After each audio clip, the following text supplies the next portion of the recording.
Shalom Bapak Ibu, jumpa lagi pada hari ini. Di minggu yang baru ini kita akan mendengarkan kembali firman Tuhan. Mari kita berdoa. Bapa di sorga, terima kasih buat hari yang sungguh luar biasa yang kami boleh alami sampai dengan saat ini. Dan terima kasih ada kesempatan lagi kembali kami akan merenungkan firman ya Tuhan. Bukalah hati kami dan berkatilah kami sehingga kami menjadi pelaku-pelaku firman. Dalam nama Tuhan Yesus kami berdoa. Amin. Nah, puji Tuhan Bapak Ibu, firman Tuhan kita terambil dari Ibrani 11 ayat 1. Iman adalah dasar dari segala sesuatu yang kita harapkan dan bukti dari segala sesuatu yang tidak kita lihat. Itulah firman Tuhan yang menjadi dasar renungan kita pada hari ini. Nah, Bapak Ibu, tema kita hari ini iman, ya, imun, aman, dan amin. Wah, ini menarik ya. Iman, imun, aman, dan amin.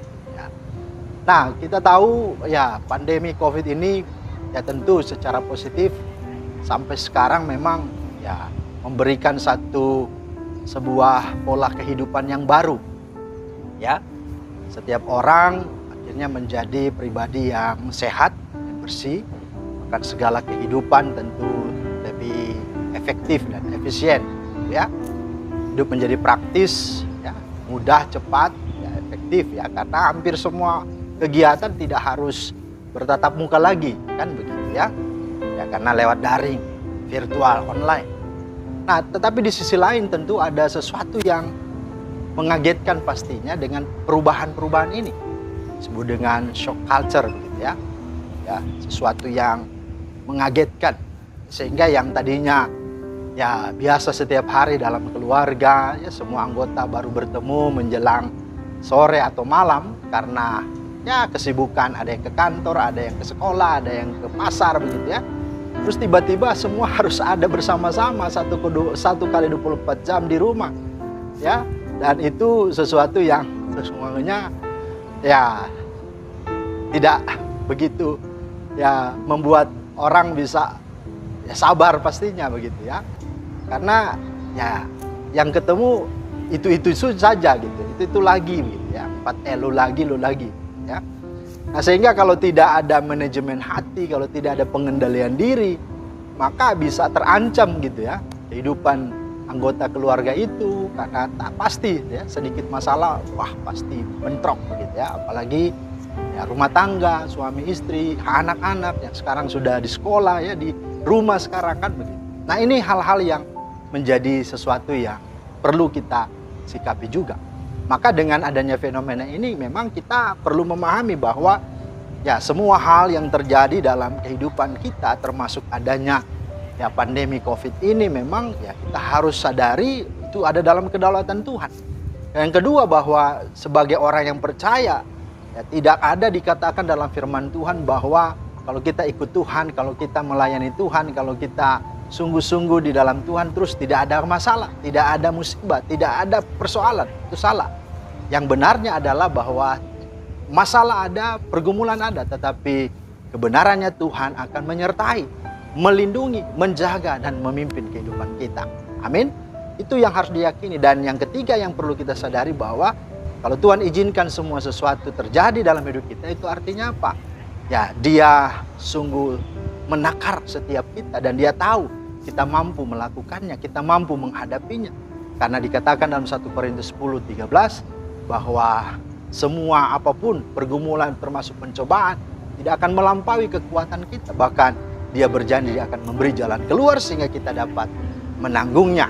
Ya, itulah yang saudara harus sadari dan pahami. Ya, maka yang harus kita upayakan di tengah situasi seperti ini adalah apa? Itulah beriman. Ya, iman, ya, imun, ya, aman, dan amin gitu ya. Ini yang harus ada. Yang pertama iman. Ya, bahwa kenapa ini menjadi penting? Karena memang disinilah letaknya, disinilah fondasinya, disinilah dasarnya kita bisa menghadapi segala. Ya, karena manusia sudah berdosa dan dia tidak punya kemampuan apa-apa untuk menghadapi hidup ini. Maka dia harus punya kekuatan dari Tuhan dan itulah iman. Modal dari Tuhan yang diberikan. Sesuatu yang membuat kita bisa menghadapi segala. Karena ya firman Tuhan berkata dalam 1 Yohanes 5 ayat 4-5, sebab semua orang yang lahir dari Allah mengalahkan dunia. Dan inilah kemenangan yang mengalahkan dunia. Apa itu? iman kita. Siapakah yang mengalahkan dunia? Selain daripada dia yang percaya bahwa Yesus adalah anak Allah. Jadi orang-orang yang beriman itulah yang diberikan kekuatan, kemampuan, modalitas, dan sesuatu yang dapat dia alami dan hadapi, atasi ya, dengan segala apapun di tengah dunia ini dalam perspektif Tuhan. Ya, karena sudah perspektif diri, perspektif manusia, perspektif dunia ini sudah tidak bisa memberi kepastian. Pasti akan gagal dan kita pasti akan menyerah. Nah, tapi ada iman. Maka dikatakan tadi dalam Ibrani 11 ayat 1, iman itu adalah dasar dari segala sesuatu yang apa? Ya kita harapkan begitu ya. Dan bukti dari segala sesuatu yang tidak kita atau belum kita lihat. Maka ini yang harus ada. Sekalipun di tengah situasi yang belum pasti, tapi iman itulah yang harus ada. Nah, ini yang harus disadari. Nah, Bapak Ibu yang dikasih Tuhan, karena itu bagi yang belum memiliki iman, mari alami itu. Miliki iman itu di dalam siapa? Yesus Kristus Tuhan. Karena barang siapa tidak percaya kepadanya, maka kita akan binasa. Dan kita akan tidak punya kekuatan untuk menghadapi dunia ini.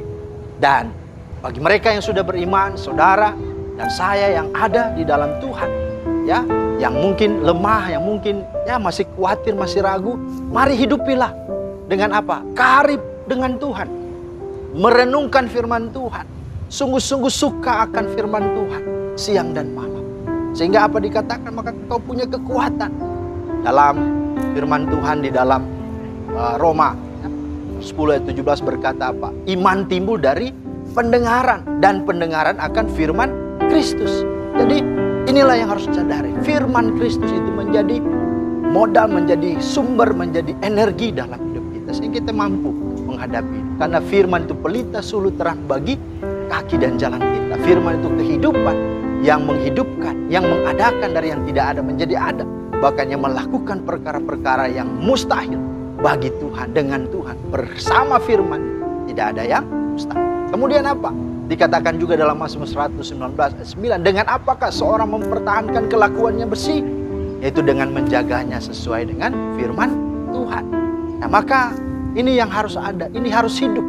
Sebagai akibat dari orang beriman ada 3. Yang pertama adalah imun. Ketika orang beriman maka ada sebuah imunitas, sebuah kekebalan rohani, sebuah daya tahan yang kuat. Imunnya adalah hati yang penuh pengharapan, hati yang bersyukur, hati yang memiliki pikiran dan hati yang positif, dan hati yang penuh dengan keyakinan. Sehingga apa? Kita memiliki hati yang gembira. Meskipun ada masalah kita tersenyum, ya. Kita tenang menghadapinya. Maka firman Tuhan katakan hati yang gembira adalah obat. Ya. Semangat yang patah mengeringkan tulang. Ya. Dan hati kita itu dijagai Tuhan. Dijagai Tuhan. Firman Tuhan berkata dalam Yesaya 26 ayat 3. Yang hatinya teguh kau jagai dengan damai sejahtera. Sebab kepadamu lah ia percaya. Jadi Tuhan yang menjaga hati kita. Sehingga kalau ada masalah dengan istri, dengan suami, dengan anak di rumah di tengah pandemi ini, wah kita bisa dikendalikan, kita bisa ingatkan oleh firman Tuhan, oleh Tuhan sendiri.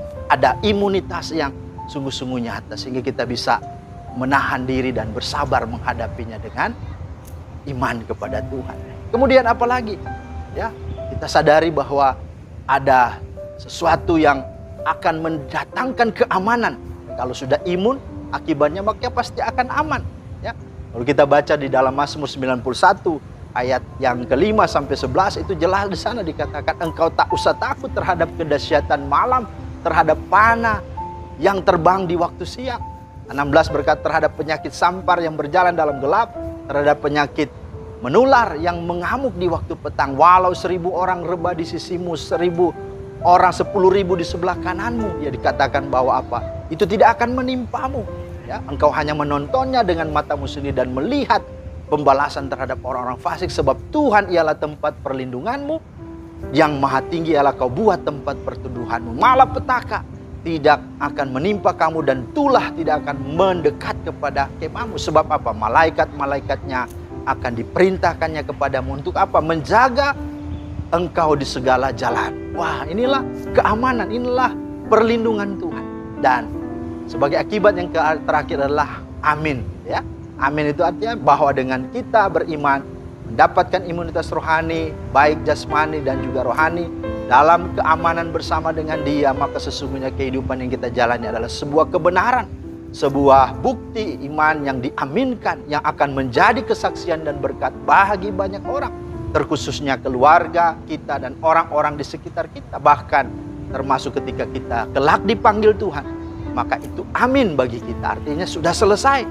Ya, sebagaimana Paulus berkata, aku sudah menyelesaikan pertandingan iman yang baik, aku sudah mencapai garis akhir, dan aku memelihara iman. Finishing well. Nah, inilah sesungguhnya yang harus kita sadari bagaimana kita menghadapi pandemi dan segala perubahan-perubahan terjadi. Mari jangan takut, jangan cemas, jangan gelisah.